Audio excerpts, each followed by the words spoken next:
외부는 온통 검정. 훌륭합니다. 스타코 마감이 흰색이 관리가 어렵습니다. 그러면 검정은 어떨까요? 아니면 너무 검정보다 고동? 어떻게 보면 어두운 외장재는 어두운 색깔이 관리는 편합니다.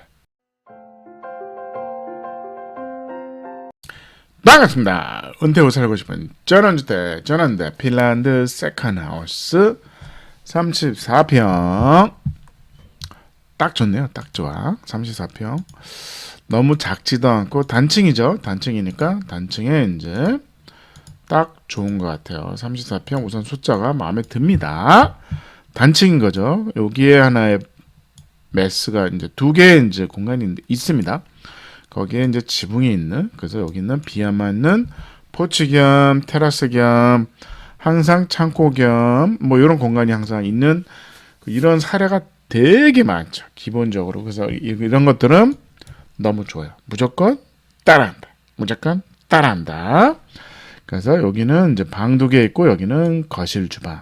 그래서 어떻게 보면 밥 먹고 방에 갈 때 외부를 통해서 가는 것도 전원주택이잖아요. 은퇴 후 살고 싶은 전원주택, 뭔가 이렇게 자연과 힐링하는 뭐 이런 공간이 일부 중간 영역이 있는 게 저는 좋다고 봐요. 이 기존에 있는 바위가 있네요. 최고의 기초는 뭐다? 바위다. 바위 위에 집을 진 거죠. 그래서 여기는 떴고 약간 여긴 붙어 있는 거죠. 그래서 바위 위에 생긴 대로 목조주택을 진 거죠. 나무로 이렇게 하는 거 요즘 사진 많이 나오더라고요. 나무로 이렇게 해가지고 벤치 이렇게 만드는 거 따라하세요. 이거 괜찮은데? 이런 거 딱 갖다 놓는 거죠. 나무 토막 넣어놓고 딱 해가지고. 캐나다 갔더니 이게 그냥 통나무 이렇게 놨더라고요. 그냥 바닷가에. 그럼 뭐 이렇게 했는데 사람들 여기만 앉아서 샌드위치 먹더라고. 아우 좋은 것 같아요.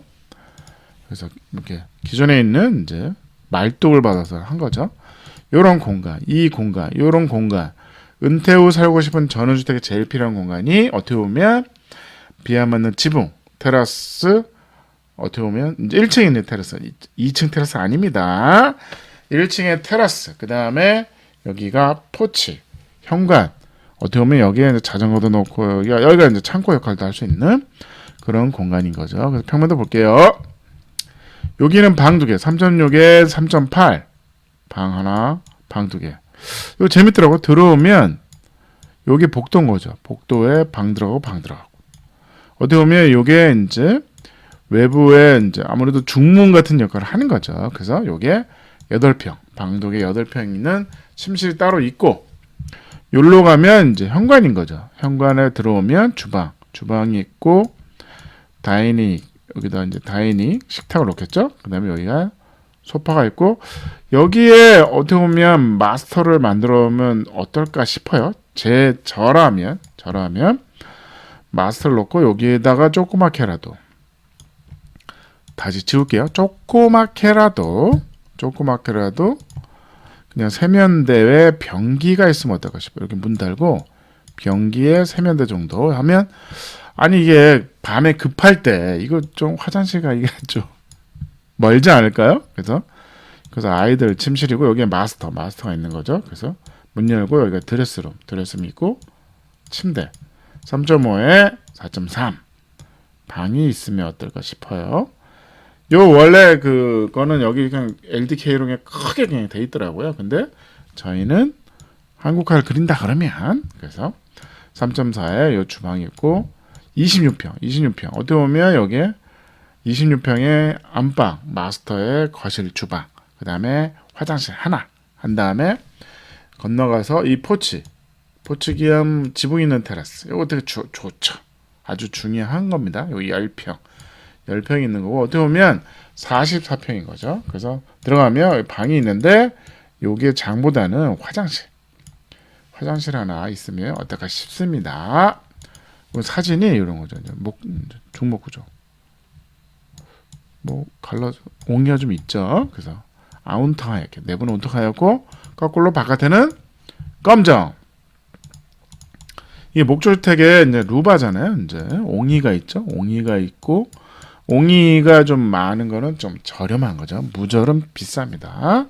그래서 여기에다가 이제 검정으로 칠해보는 거죠. 검정. 관리가 어려우니까 아예 그냥 검정으로 칠해버립니다. 반대로 내부는 온통 하얀 겁니다. 온통 하얗고 벽난로가 있고 아까 여기 있잖아요. 여기서 주방, 다이닝이 있고 거실 세트가 있고 여기를 방을 했으면 어떨까 싶은 거죠. 그래서 창을 계속 끊어지고 있어요. 왜냐하면 목 좋으니까 여기 기둥을 박아야 되잖아요. 여기도 기둥을 박아야 되니까 창이 끊어졌는데 생각보다 개방감이 있죠. 어떻게 보면 여기 기둥이 있어, 여기도 기둥이 있고 여기도 기둥이 있어야 되잖아요. 목조주택이기 때문에 어쩔 수가 없습니다. 안 그러면 우리가 H빔을 여기다 걸기도 해요.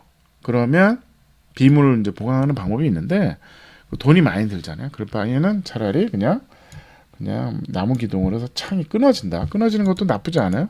그래서 요 보시면 여기 요 3면이 다 그래. 그래서 여기 근데 나름대로는 개방감이 있습니다.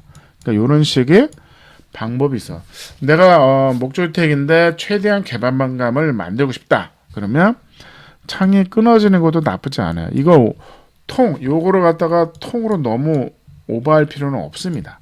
제가 봤을 때는 그래서 그냥 기둥이 하나 있는 것도 나쁘지는 않은 것 같아요. 그래서 창이 좀 그래도 개방감이 있잖아요. 이 파노라마 이 3면이 다 못 느끼나요?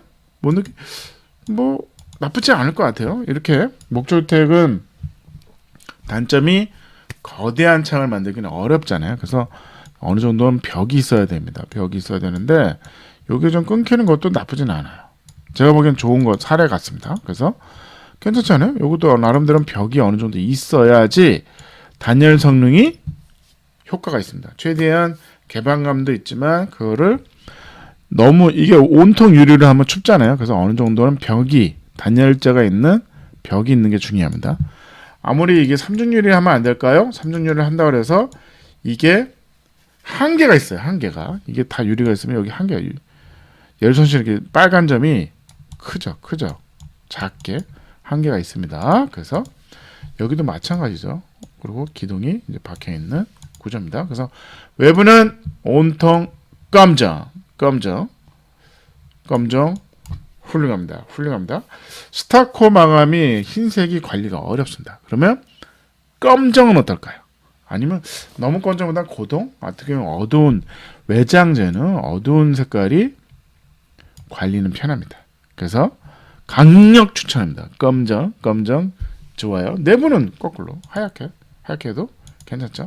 오늘의 핀란드 세컨하우스 평점 볼게요. 디자인 1.5 높은 점수입니다. 디자인 1.5 1.8 이러면 뭐 디자인 끝판왕 이런 거고 1.5 편리성 1.5 아주 좋아요. 가성비 1.6 어떻게 보면 공간을 분리하는 것도 나쁘진 않을 것 같아요. 별도의 공간이 있어서 별도의 그러니까 어떻게 보면 프라이빗한 여기에 마스터가 있는 거잖아요. 여기 마스터가 있고 여기에 이제 아이들이 별도의 공간, 아예 별도. 여기서 뭘 하든 안 들리잖아. 와이프가 그만해 뭐 이런 거죠. 좀 잠을 잡시다 이럴 수도 있잖아요. 노래를 부를 수 있고 뭐 이렇게 하기 위해서는 이런 떨어져 있는 차라리 두 동이 날 수도 있는 거죠. 그거에 대한 장점도 있죠. 단점도 있죠. 외피에 이제 마감 공사비가 좀 더 듭니다. 아무래도 불편함도 있겠죠. 아무래도 건너가야 되니까 불편함도 있겠죠. 그래서 에너지 효율은 1.4 아무래도 외부 공간이 있기 때문에 표면적인 넓잖아요. 그러니까 약간 높은 점수를 줄 수는 없었어요. 아이디어는 1.5 두 동을 짓고 지붕을 건다. 이런 것들은 이런 사례들이 제가 영상에서 되게 많이 알려드리잖아요. 왜 이런 걸 많이 보여줄까요? 따라하세요. 오늘의 평점 7.5 높은 점수였습니다. 감사합니다.